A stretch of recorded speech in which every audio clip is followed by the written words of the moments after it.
ఆయన ఎన్కౌంటర్ తర్వాత కూడా అడవుల్లో కూడా ఎర్రగా అయిపోతా ఉందని ఒక మహిళ ఒక సెల్ఫీ వీడియో కూడా బయటకు వచ్చిన ఆ సందర్భం కనబడుతుంది. ఛత్తీస్గఢ్లో మొత్తం అడవులన్నీ కూడా కొట్టేస్తూ ఉన్నారు ఇక్కడ హిడ్మా ఎన్కౌంటర్ తర్వాత అన్నట్టుగా మాట్లాడుతూ ఉన్న మహిళ వీడియో కూడా బయటకు వచ్చింది. అది చూసారా?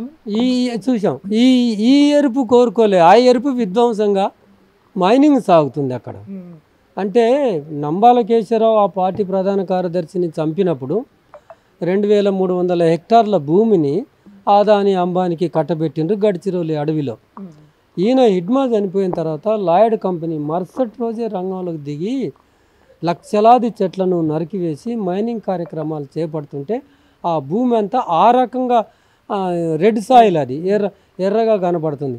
అది ప్రజలు కోరుకోలేదు. దానికి భిన్నంగా ఆ ప్రజలు అక్కడ కోరుకున్న ఎరుపు ఏంటంటే అక్కడ ఒక జీవన విధానం, ఒక మనిషిగా తన కాళ్ళ మీద తాను నిలబడి ఒక నిండైన జీవితాన్ని గడిపే విధంగా వీళ్ళు పనిచేస్తున్నారని వాళ్ళను ఆదరించారు. వాళ్ళ ద్వారా కొన్ని అభివృద్ధి కార్యక్రమాలు చేపట్టుకున్నారు.